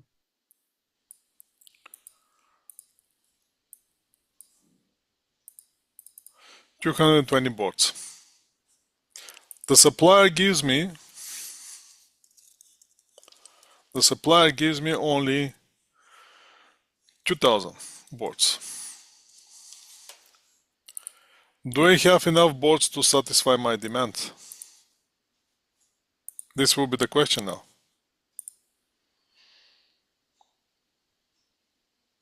I need 2200, the supplier give me 2000. Do I have boards to satisfy my demand? This one minus Actually, it will be the opposite. It's equal to, oops.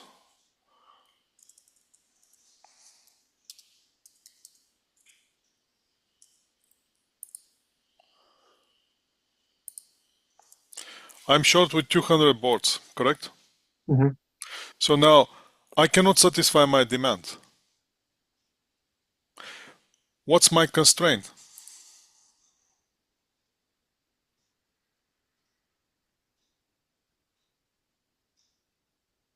Which But one is my constraint?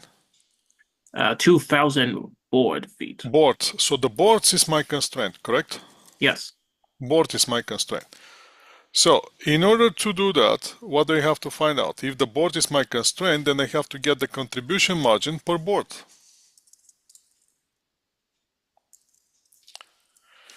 Make sense? Mm-hmm. And that's going to show me on which product I should focus.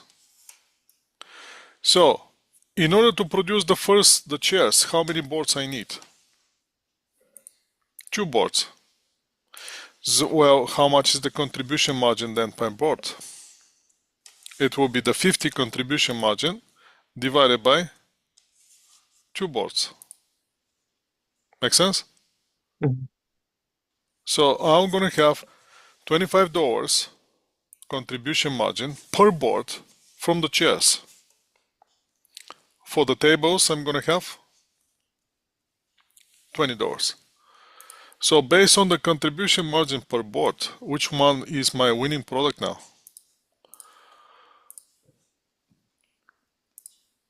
What Now my winning chairs? product is the chairs. So what do I have to do? I have to focus all my production on the chairs first until I satisfy the demand, and after that I can move to the tables. So now let's see how many boards we have available. We have 2000 boards available, correct?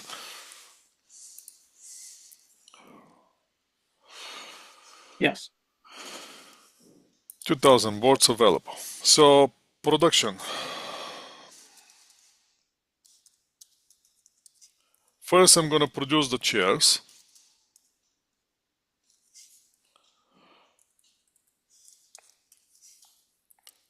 To the entire demand, which is 600 chairs, for which 600 chairs, so I'm going to produce 600 chairs, for which 600 chairs I'm going to use, sorry, that will be here, I'll delete 600 chairs, for which 600 chairs I'm going to use 1200 boards, correct?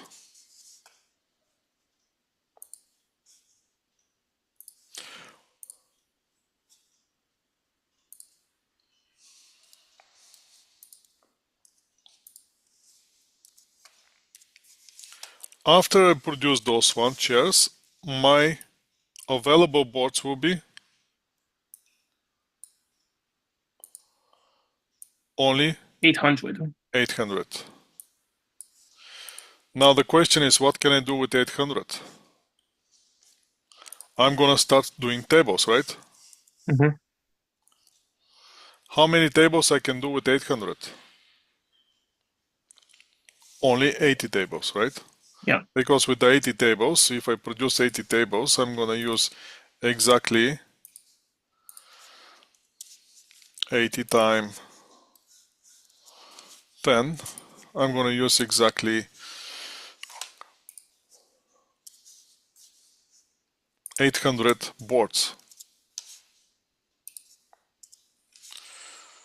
And that will be my winning strategy.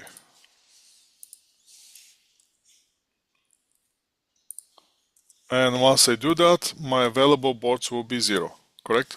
So Mm-hmm. what's my winning strategy? Production of the 600 chairs and 80 tables. That's the combination that's going to give me the highest possible contribution margin. Make sense? Mm-hmm. Okay, let's go back to the slides. Wait, can I take a screenshot of the Excel Yes. sheet? Sorry.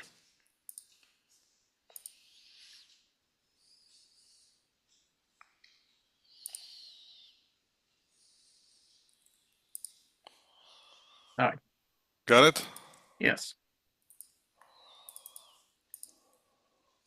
Okay. So let's stop sharing this. Let's go back to slides.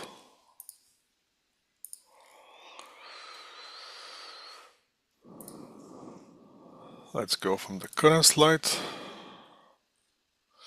So do we have, first question was, do we have enough hardwood to supply the demand? Obviously the answer was no. We need 2,200 boards, we have only 2,000. So after that, what will be the plan that will maximize our profit with the available boards that we have? And we already come up with the solution for this problem, and that was answer B, right? Okay, B, and that's the rationality for the B answer. So we're getting the contribution margin per the constraint, which constraint is the board. And once we get that constraint, we're going to satisfy the demand for the entire chairs. And with the leftover boards, we're going to focus on the tables until we finish with the tables. So the next question is, this company, supplier hardwood, will only be able to supply 2,000 board feet per month. Assume that the company follows the plan that we proposed. So up to how much this company should be willing to pay above the usual price to obtain the more hardwood. So in other words, what will be the price that we'll be willing to pay for the hardwood without losing money? So if you look at our Excel spreadsheet, what will be the price that we'll be willing to pay for the board in order to get those additional 20 tables and produce the additional 20 tables? How much do you think we'll be willing to pay?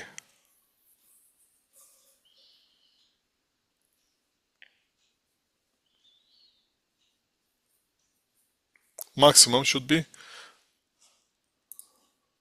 the $20 or contribution margin per board. We're not paying more than contribution margin per board, because if you pay more than contribution margin per board, you're going to start losing money. Better don't produce them rather than getting a loss. Okay, so next thing that we have to do is go back here, and the $20 will be the contribution margin. So that will be the maximum that we'll be willing to pay. Now what's going to happen if we have first, before we have more constraints, the question is how are we going to manage the constraints? If we see that you have constraints in the company, how are we going to manage the constraints? Well, obviously you have to move to the efficiency and to address those constraints and to efficiently manage those constraints. Which are the methods that managing the constraints? Depends on what the constraint is. If it's the machine, you can get another machine, or you can add extra hours on that machine. Or if it's the process, you can improve the process. Or if it's the hours, you can add another overtime or another shift. Or you can hire new workers. Or you can subcontract the production. Or you can reduce the amount of defective units that you're producing. That can also help you to satisfy your demand. How are we going to deal with the multiple constraints? Well, for the multiple constraints, we have this solution which is called linear programming. Linear programming, unfortunately, I'm not going to teach you the linear programming simply because there's not much practical application of the linear. I mean, there's a practical application, but if I have to be honest with you, I never experienced that practical application of the linear programming. Otherwise, it's very interesting, and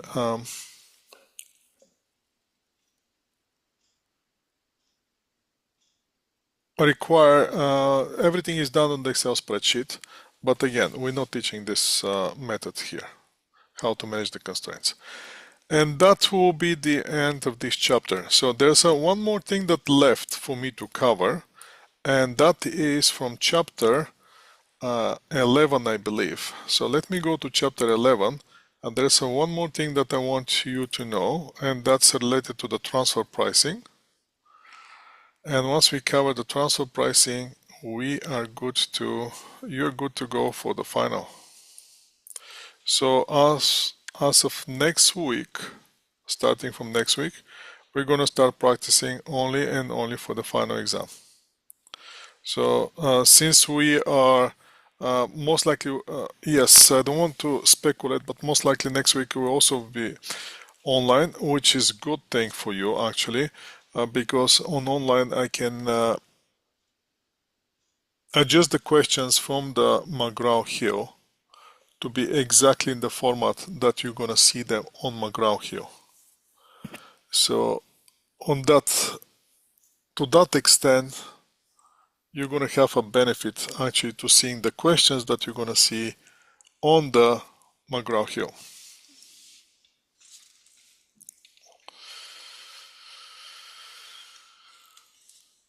So let's go now with the transfer pricing and explain about the transfer pricing.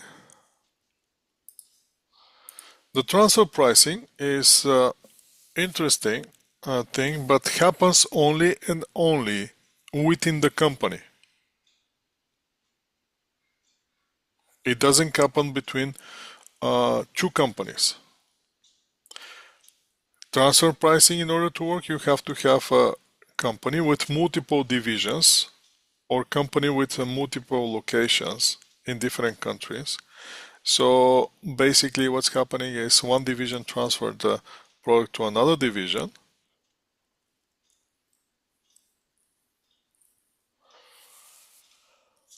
in order to work in the best interest of the company. There are three approaches to get the transfer pricing. First one is two managers to negotiate about the transfer pricing and come up with one price and transfer it. Second one is to be transferred at the cost of the selling division. Whatever the selling division cost is, the variable cost, as long as the other division covers the variable cost, the transfer can happen. And the last thing is to transfer the market price. Before we start transferring, we start negotiation, anything, we have to set up the limits for negotiation. Limits for negotiation will be the minimum price for negotiation and maximum price for negotiation. The maximum price of negotiation always and always will be the market price of the buying division, where the minimum price is always going to be cost for the selling division. How exactly this is going to work? Let's pretend that we have those two divisions. We have this pizza place, which pizza place, besides the pizza, right? Besides the pizza, they selling a ginger beer. And the other division of our company producing only ginger beer. The production of the ginger beer capacity per month is 10,000 barrels. Variable cost is $8. Fixed cost per month is $70,000. The company is selling the ginger beer outside for $20. Now the pizza place, on the other hand, buying the ginger beer from outside for $18. And the monthly consumption of the ginger beer is only 2,000 barrels. So how the transfer is going to work? The transfer, for the transfer price, always going to be the variable cost per unit plus the contribution margin of the lost sales divided by the number of units which are transferred.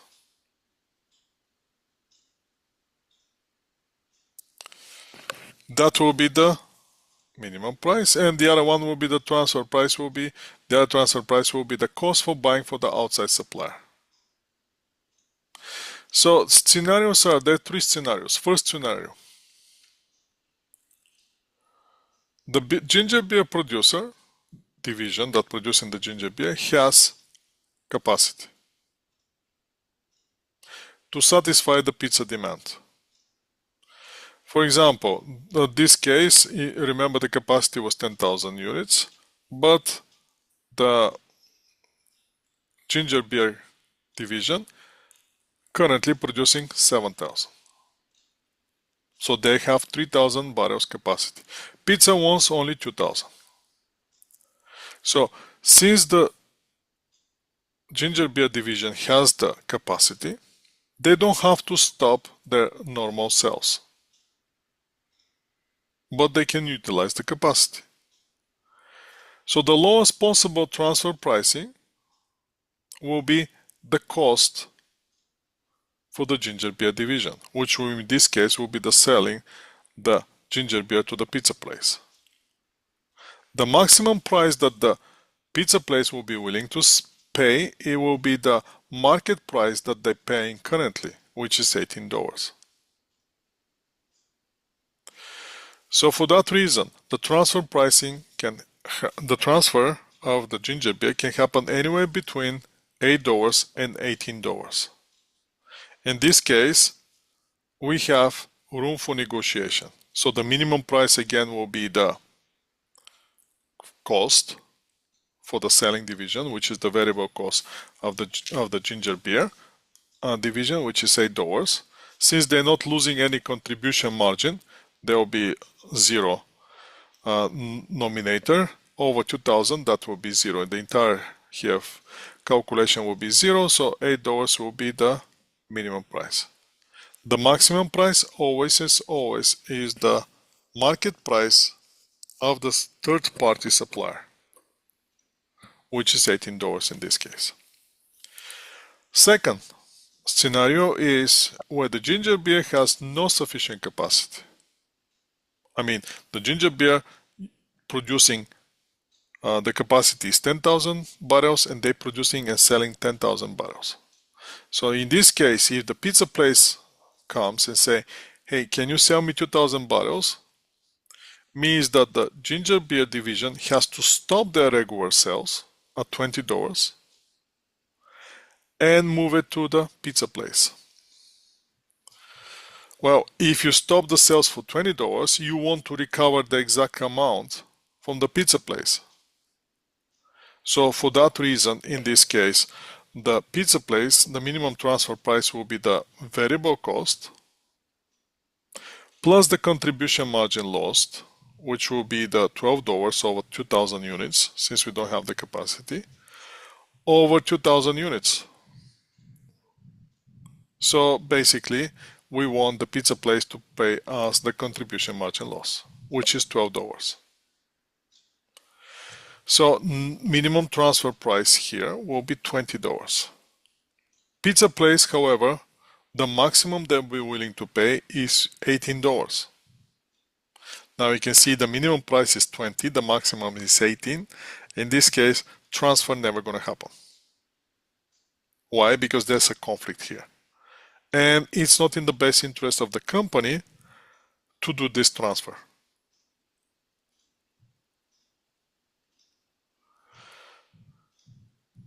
So for that reason, there will be no transfer here. There is no range for the acceptable transfer price. And the last scenario is when there's a partial capacity. In this case, the ginger beer division producing 9,000 barrels, capacity is 10,000, but the pizza place want 2,000 barrels. So the minimum transfer price will be $8, which is variable cost, time the contribution margin loss over the 1,000 units, which we have to stop our regular sales at $20 and transfer it to our pizza place. Wait, can I see slide 90? Sorry, the slides. What slides you guys see? Wait, can you go back to slide 90? I just want to take a 90. screenshot. Oh, yeah. Okay. This one? Yes. Okay. Okay, you can go back. Okay. Thank you. So in this case, the minimum price will be the variable cost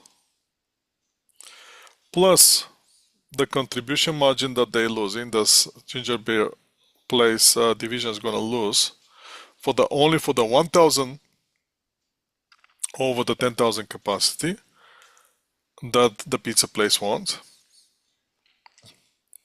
Divided, and that will be $12 times 1,000 divided by 2,000. So in this case, the minimum transfer price will be $14. Now the maximum price that the pizza place will be willing to pay is $18.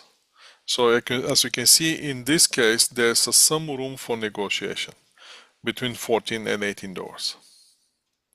In reality, if this happened in reality and you're the manager, what do you have to do? Fill the capacity for the ginger beer to 1,000. Make the internal transfer for the 1,000 and 1,000 only. The next 1,000, for the next 1,000, tell the ginger beer to sell them outside and the pizza place to buy it from the outside. Don't lose the $20. Don't annoy your customers by making transfer pricing, which anyway, it's not in your best interest as a overall as a company. It's better for you to sell 20 and buy at 18. You're making $2 rather than leaving annoyed customers. So that will be with the transfer pricing. The transfer pricing has a lot of implications. Which are the evaluation for the negotiated transfer pricing? Now, if the transfer pricing within the company will result higher overall profit, there are always a range for transfer pricing. Now, if the managers are against each other rather than working together, that will create a non-cooperative environment in the company, which is not ideal for us. So how are we going to deal with this situation? Well, most companies rely on some other means of setting the transfer price. So when you're setting the transfer price within the company, if that's happened to you, make sure you're not evaluating the managers of those decisions based on the, imagine this, you are the selling division and you are measured by the, not by number of sales, but for the total sales. And if you're doing the transfer pricing on the cost, which is beneficial for the company, you're never going to see your bonus. So for that reason, if it comes to the transfer pricing, find another way to evaluate your managers. Which are the, if the transfer happened on the selling division cost, only at cost, the transfer is going to happen only on the variable cost and sometimes with the full absorption cost. Which are the drawbacks if that happen? Well, using the full cost obviously as a transfer pricing can lead to sub-optimization. Also, the selling division will never see profit. And the cost-based transfer pricing does not provide incentive for the control cost. The other option is to go with the market price, which market price is the price that the buying division sells from the third parties. Well, if that's the case, the market price approach works best for the production or the service, which is sold in the present form outside customers. Then the selling division has no idle capacity. The market price approach does not work well when the selling division has idle capacity. So we have to be careful with the choices that we're making here. We have to give some autonomy for our divisions and let the managers negotiate the transfer pricing. However, always monitor the process, don't make it totally decentralized.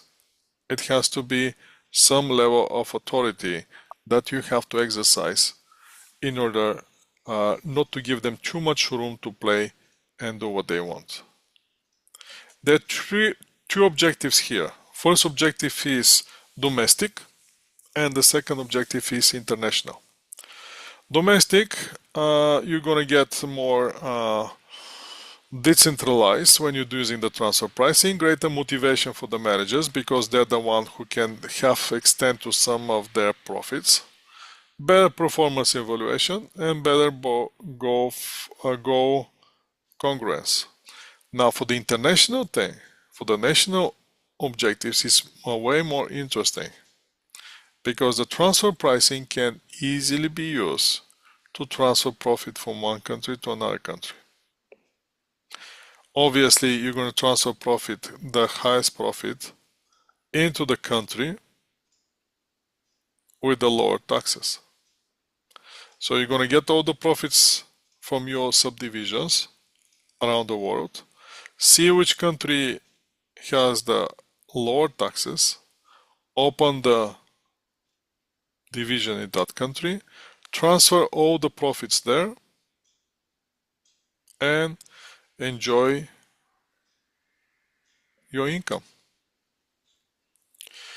So, the international approach is for the less taxes, less foreign exchange risk, better competition position, and better government relation. Now, on the transfer pricing, I'm not sure if I told you this. I was working in a manufacturing company which was owned by the German company, which was owned by the American company, which was listed on New York Stock Exchange. So you can see how many branches that company has. Parent subsidiary. Now that's for the financial reporting purposes, but for the management accounting, we have divisions. So basically, what they're doing is they're making product instead of the product was made in Germany, but later on they start doing it in my country of origin. They increase the quality control, but the cost was very cheap. I mean, to be exact, was 5 times cheaper to make it in my country of origin rather than making it in Germany. Anyhow, what they was doing is they're producing it in my country of origin and selling it as a German product. So you can imagine what kind of profit this company was generating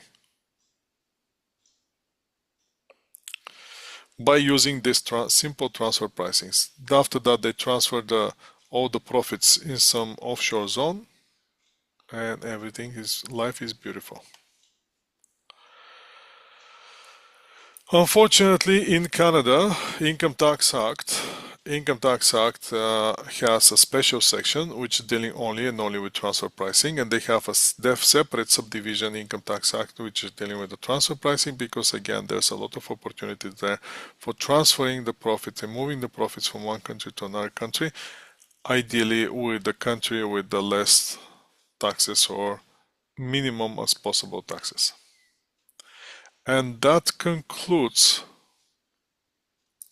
all the chapters that we have to cover. That's it. That's the last slide.